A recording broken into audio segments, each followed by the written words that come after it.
Welcome, here I've got OPPO A15 and I'm gonna show you how to turn on and off the camera watermark at this device. So at first we have to tap to the camera to open it, and for now we are in the standard photo mode.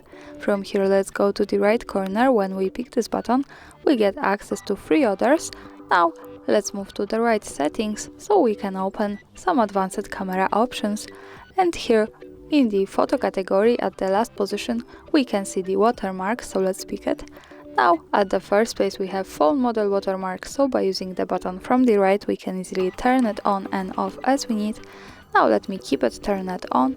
Let's move back to the camera and take a picture to see how it looks like at the real one. So now let's move to the left to the button that follows us straight to the gallery. And this is our photo with watermark in the left corner at the bottom, so let's get closer to it.